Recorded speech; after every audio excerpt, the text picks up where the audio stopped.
Hello welcome to Tilak teaching.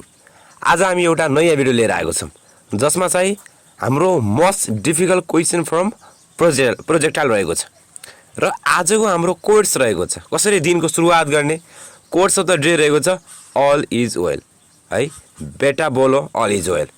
र तपाईँले युट्युबमा गएर तिलक टिचिङ हाल्नुभयो भने यस्तै खालका भिडियोहरू प्रशस्त मात्रामा भेटाउन सक्नुहुन्छ। र आजको क्वेसन एकदम डिफिकल्ट छ, तर यो भिडियो हेरिसकेपछि त्यो डिफिकल्ट भन्ने चिज हराउँछ र यो इजी भएर जान्छ, एकदम भेरी इजी है। ल अब क्वेसन गरौँ। क्वेसनमा के भनेको छ, the velocity of particle when it is greatest height भनेको ग्रेटेस्ट हाइटमा भएको बेला एउटा कुनै पार्टिकलको भेलोसिटी छ गरे त्यो भनेको √10/5 अफ भेलोसिटी जब चाहिँ ग्रेटेस्ट हाइटमा पुग्छ हाफ अफ। सो यस्तो खालको प्रोजेक्टको क्वेसन दियो भने हामीले बुझिहाल्ने कि त्यो भनेको जमिनबाट फालेको प्रोजेक्टाइल हो है, होरिजेन्टल। अगाडि हामीले यस्तै फिगर आउँछौँ है, हामीले यस्तै जमिनबाट कुनै यस्तो चिज फाल्छौँ, यस्तो प्रोजेक्टाइल हुन्छ, माथि जान्छ केही समयपछि तल आउँछ है। अब पार्टिकलको भेलोसिटी जब चाहिँ ग्रेटेस्ट हाइटमा छ, अब यो भनेको हाम्रो के हो, हाइट म्याक्सिमम हो, द्याट मिन्स ग्रेटेस्ट हाइट हो। यति बेला भेलोसिटी कुन हुन्छ, भर्टिकल भेलोसिटी के हुन्छ, 0 भइसकेको हुन्छ, यो होरिजेन्टल भेलोसिटी मात्र लागेको हुन्छ, यो भनेको के हुन्छ, यूएक्स हुन्छ हो। यो यूएक्स भनेको भेलोसिटी छ त, त्यो भनेको के छ, √10/5 छ गरे है, अफ कति, the velocity when at half it greatest height भनेको ग्रेटेस्ट हाइटको ट्याक्कै आधा भएको बेला। से ग्रेटेस्ट हाइट यो भन्नु लगभग आधा कहाँ पुग्छ, यहाँ पुग्ला हो। यति बेला भेलोसिटी के हुन्छ, लगभग यो पोइन्टमा जान्छ। सो यति बेलाको यो हाइटलाई मैले एच मानिदिएँ। यो हाइट त पुरा होल हाइट म्याक्सिमम ट्याक्कै के हुन्छ, आधा हुन्छ। द्याट मिन्स यो जुन सानो एच छ त्यो भनेको ठुलो एच म्याक्सिमम डिभाइड गर्दै हुन्छ 2 हुन्छ। अब हामीले यो पोइन्टमा पुग्दाको भेलोसिटी कहाँ छ, अब यो पोइन्टमा पुग्दा दुईवटा भेलोसिटी हुन्छ। यतापट्टि हाम्रो ओरिजिनल भेलोसिटी लागिरहेको हुन्छ, त्यो भनेको हाम्रो भीएक्स हुन्छ, यतापट्टि एउटा भेलोसिटी भीवाई है। अनि यसो हामीले टेन्जेन्ट गराउँछौँ है, यसरी टेन्जेन्ट गराउँछौँ भी भन्ने भेलोसिटी। सो यसले एक्ससँग एउटा एङ्गल लगाउँछ थीटा भन्ने एङ्गल। सो हामीले यही भी निकाल्ने हो कि है, यो भी निकाल्ने हो, ठिक छ। हाम्रो कन्डिसन कस्तो छ, यस्तो छ। अब हामीले भी निकाल्छौँ। अब भी भनेको के हो त, जस्तै यहाँनिर भेक्टर के भइरहेछ, रिजल्ट भइरहेछ कि जस्तै कुनै एउटा भेक्टर एक्स एक्सिसतिर भीएक्स गइरहेछ भेलोसिटी कम्पोनेन्ट, एउटा वाइ एक्सिसतिर गइरहेछ भीवाई। अब त्यसको जुन हाम्रो रिजल्टेन्ट हुन्छ त्यो भनेको भी छ, र यसले एक्स एक्सिससँग एङ्गल थीटा बनाएको छ भने यो भी निकाल्ने फर्ममा के हुन्छ, हामीले यहाँनिर एउटा लाइन चाहन्छौँ र यहाँनिर पाइथागोरस थ्योरम गरेको के हुन्छ, भी स्क्वायर इक्वल टु भीएक्सको स्क्वायर हुन्छ प्लस भीवाईको के हुन्छ, स्क्वायर हुन्छ। भनेको हाम्रो भी निकाल्ने हो, ओभर हाम्रो के निकाल्ने हो, भी निकाल्ने हो। त्यो भनेको के हो, एकदम सजिलो, √of भीएक्स स्क्वायर प्लस भीवाई स्क्वायर। अब हेरौँ है प्रोजेक्टाइलको कन्सेप्ट के हुन्छ। जस्तै इनिसियल भेलोसिटी युबाट पठाइरहेछ, अनि यसको हाम्रो एक्स एक्सतिर यूएक्स हुन्छ र यसको वाइ एक्सतिर के हुन्छ, यूवाई हुन्छ। र यो यूएक्स भन्ने भेलोसिटी एभ्री पोइन्टमा कन्सिस्टेन्ट भएर बस्छ। यहाँ यूएक्स छ भने यहाँ पनि यूएक्स नै हुन्छ, यो पोइन्टमा यूएक्स हुन्छ, यो पनि हुन्छ, सबमा त्यही हुन्छ। तर भर्टिकल भेलोसिटी के हुन्छ, चेन्ज हुन्छ, किनकि यसले ग्राभिटीलाई एफेक्ट गर्छ, असर गर्छ हो। त्यही कारणले गर्दा के हुन्छ, vertical velocity is different, that means variable, तर होरिजेन्टल भेलोसिटी के हुन्छ, इच एन्ड एभ्री पोइन्टमा कन्सटेन्ट हुन्छ। त्यसैले हामी भन्न सक्छौँ यो भीएक्स भनेकै यूएक्स हो, भनेको यो जुन भीएक्स छ त यो भनेकै यूएक्स हो, र यूएक्स भ्यालु कति हुन्छ, यू कस थीटा हुन्छ। सो कति भयो, भीएक्स भनेको यू कस थीटा भयो। अब यो ट्याक्कै सल्भ गरौँ। भी भनेको √, छ ठिक छ, भीएक्स स्क्वायर छ, ठिक छ, यहाँनिर के छ, भीएक्स स्क्वायर छ। अब भीएक्स भनेको त यूएक्स हो, भनेको यू कस थीटा। अब यसको स्क्वायर भनेको त युको पनि स्क्वायर कस स्क्वायर थीटा हुने भयो। अब हामीलाई भीवाई निकाल भनेको छ। अब हामीलाई थाहा छ इक्वेसन मोसनले के भन्छ, v square equal to u square plus 2as हुन्छ, ठिक छ। अब यहाँ वाइ कम्पोनेन्ट छ, सो हामीले यहाँ पनि वाइ, यहाँ पनि वाइ, यहाँ पनि वाइ, यहाँ पनि वाइ राख्छ। सो हामीले भीवाईको स्क्वायर इक्वल टु कति हुन्छ, अब युवाई गरे। सो युवाई भनेको त हामीलाई कति थाहा छ, यु साइन थीटा थाहा छ। So u square sine square theta हुन्छ। अब 2 छ, हेरौँ है, एवाई छ भनेको भर्टिकल एक्सलेसन। अब जस्तै कुनै पनि अब्जेक्ट हामीले माथि फाल्छौँ भने त्यो तलै खस्छ, किनकि यो जी भन्ने चिज तल आइरहेको हुन्छ। सो यसको अपोजिटमा हामीले चिज फाल्यौँ भने यो जुन एवाई भन्ने छ त त्यो भनेको जी नभएर -जी हुन्छ, यसको भ्यालु कति हुन्छ, -जी हुन्छ। र एसवाई भनेको भर्टिकल डिस्प्लेसमेन्ट।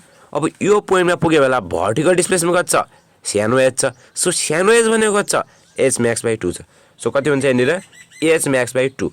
र यो 2 2 कर्छ so u square sine square theta हुन्छ माइनस यतापट्टि जी छ यतापट्टि के छ एच म्याक्सिमम सो कति हुन्छ यहाँनिर एच म्याक्सिमम हुन्छ हामीले के स्क्वायर निकाल्यौँ भिवाई स्क्वायरको निकाल्यौँ अब ट्याक्क हामीले भिवाई स्क्वायर भ्यालु सब्स्टिट्युट गर्छौँ ठिक छ you square sine square theta अब यसपछि हामीले के गर्छौँ भ्यालु सब्स्टिट्युट गर्ने मात्र काम गर्छौँ यतापट्टि हाम्रो यु स्क्वायर कस थीटा आइसक्यो र हाम्रो निकाल्नुपर्ने के हो उतापट्टिको यो कम्पोनेन्ट है भिवाईको स्क्वायर कति छ you square sine square theta minus you square sine square theta छ माइनस जी छ अनि हाइट म्याक्सिमम छ अब यहाँ यु स्क्वायर कमन आउँछ है यु स्क्वायर कमन आउँछ र साइन स्क्वायर थीटा प्लस के हुन्छ कस स्क्वायर थीटा यसको भ्यालु त 1 हो सो 1 इन्टु यु स्क्वायर कति हुन्छ यु स्क्वायर नै हुन्छ माइनस जी अब एच म्याथ्सको फर्मुला चाहियो हामीलाई कति हुन्छ त हामीलाई एच म्याथ्सको फर्मुला थाहा छ हामीलाई you square sine square theta by कति हुन्छ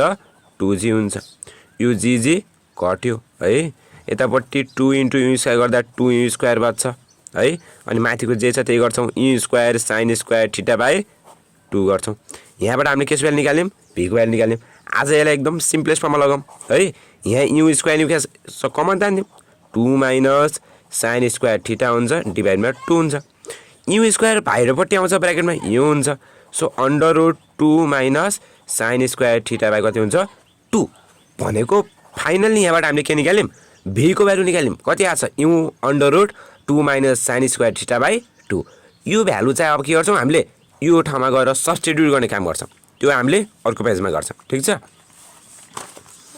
ल हाम्रो अघि नै कति थियो गरे यतापट्टि युएक्स थियो अन्डर रुट 10 बाई कति थियो 5 थियो र हामीले पछि भीको भ्यालु निकाल्थ्यौँ कति हो त भीको भ्यालु यु अन्डर रुटमा 2 माइनस साइन स्क्वायर थीटा थियो बाई 2 थियो अब यसले मजाले हामी सब्स्टिट्युट गर्छौँ नोट सरी सल्भ गर्छौँ के छ त युएक्स भनेको यु कस थीटा भन्ने थाहा छ यु कस थीटा हो है अन्डर रुट कति हुन्छ 10 बाई 5 हुन्छ यतापट्टि यु छ यसलाई सेम टु सेम लेख्छौँ 2 minus sine square theta by 2 अब तपाईँहरूलाई कन्फ्युजन हुनसक्छ है युएक्सको भ्यालु यु कस्टा युवाईको भ्यालु यु साइन्टा कसरी आयो ल यसलाई हामी थोरै डेराइभ गर्ने काम गरौँ जस्तै यतापट्टि हाम्रो यु भन्ने भ्यालु छ रिजल्टेन्ट यसको एक्स एक्सतिर युएक्स हुन्छ यता युआई हुन्छ अब हामीले एउटा लाइन तान्ने भनेर हामीले पाइथेको रेसियोन युज गर्छौँ भने हेनरी एङ्गल त कति भन्छ थीटा सो अब हामीले साइन थीटा लाउने भने कति हुन्छ साइन थीटा भनेको त पी बाई एच हो थीटाको अपोजिट के हुन्छ परपेन्डिकुलर यो भनेको त युआई हो ठिक छ बाई हाइपोटेन्युज के हो हाइपोटेन्युज भनेको यु हो ठिक छ सो युआई भनेको कति भयो यु साइन थीटा भयो अब यही भेक्टरमा हामीले कस थीटा युज गरिदिन्छौँ ठिक छ कस थीटा अब कस थीटा भनेको त बी बाई एच हो बी भनेको बेस अब बेस के हुन्छ योमा युएक्स हुन्छ बाई हाइपोटेन्युज के हुन्छ यु हुन्छ भनेको युएक्स कति भयो यु कस थीटा भयो यसरी हामीले निकालेको है सो अब यहाँनिर के गर्छौँ हामीले कटाउने काम गर्छौँ काटकुट सो यो यु गर्छ ठिक छ यो 5 यताबाट के हुन्छ 5 कस थीटा हुन्छ र यताबाट अन्डर रुट 10 हुन्छ उतापट्टि जे बज्यो त्यही गरिदिउँ है ठिक छ साइन स्क्वायर थीटा बाई 2 अब यस्तो कम्प्लेक्स फर्ममा आयो अन्डर रुट फर्ममा आयो भने हामीले स्क्वायरिङ अन बोथ साइड गरिदिने यता पनि स्क्वायरिङ यता पनि के गरिदिने स्क्वायरिङ भनेको 5 को स्क्वायर 25 कस थीटाको स्क्वायर कति हुन्छ कस स्क्वायर थीटा अन्डर रुट 10 को स्क्वायर 10 हुन्छ यतापट्टि यसको होल स्क्वायर भनेको 2 minus sine square theta by 2 हुन्छ 5 2 जा 10 हुन्छ 5 5 जा 25 यो 2 र 2 कर्छ कति बच्छ 5 कस स्क्वायर थीटा इक्वल्स टु है 2 माइनस साइन स्क्वायर थीटा हुन्छ यतापट्टि मजाले अब कस स्क्वायर थीटा भ्यालु हामीलाई थाहा छैन तर थाहा छ कसरी थाहा छ त हामीले 9-10 कक्षामा पढेकै छौँ sine square theta plus cos square theta equals to 1 जो हाम्रो के हो राजा फर्मुला किङ फर्मुला भन्दा पनि हुन्छ यही फर्मुलाबाट अब कस स्क्वायर थीटा भ्यालु निकाल्दिउँ एक्लै पार्दिउँ भनेको अब यसको भ्यालु निकाल्यो भने 1 माइनस साइन स्क्वायर थीटा हुन्छ कति हुन्छ 1 माइनस साइन स्क्वायर थीटा हुन्छ ठिक छ साइन स्क्वायर थीटा भयो यतापट्टि जे छ हामीले के गर्छौँ त्यही लेख्छौँ 2 माइनस साइन स्क्वायर थीटा नै हुन्छ अब यसलाई भित्रपट्टि सल्भ गरिदिउँ 5 1 जा 5 हुन्छ र 5 इन्टु साइन स्क्वायर थीटा कति हुन्छ 5 साइन स्क्वायर थीटा हुन्छ ठिक छ उतापट्टि के छ 2 माइनस साइन स्क्वायर थीटा छ के छ यतापट्टि 2 माइनस साइन स्क्वायर थीटा छ अब यो प्लस वेला लेख्नु कति हुन्छ 3 हुन्छ रुँदा जाँदा कति हुन्छ यो 4 साइन स्क्वायर थीटा हुन्छ अब यसलाई हामी तलपट्टि सल्भ गरौँ कति आछ 4 sine square theta equal to 3 आयो भनेको त यहाँबाट त साइन स्क्वायर थीटाको भ्यालु निकाल्यो भने त कति हो 3/4 होला 3/4 होला ठिक छ। अब स्क्वायर भनेको छ यता पनि स्क्वायर चाहियो। सो यो भनेको कति हो √2/3/2 को होल स्क्वायर हो है, प्लस माइनस हुन्छ। यतापट्टि कति छ sign square theta, square square cut छ। साइन थीटा भ्यालु कति आयो एकचोटि पोजिटिभ लक्षम भने √3/2 छ, नेगेटिभ लक्षम के हुन्छ यतापट्टि के छ √3/2। एक्चुअली हामीले पोजिटिभ साइन लगिदिउँ पोजिटिभ √3/2 है, यति गर्दा थीटा कति आउँछ 60 डिग्री। यति हामीले नेगेटिभ लग्छौँ तर नेगेटिभ लाग्न मिल्दैन किनकि हामीलाई एक्युट एङ्गल चाहिन्छ र एक्युट भनेको theta less than 90। So theta equals to 60 degree is our final answer. Thank you for watching, keep watching, तर लाइक चाहिँ गर्नुपर्छ है फेरि। Thank you.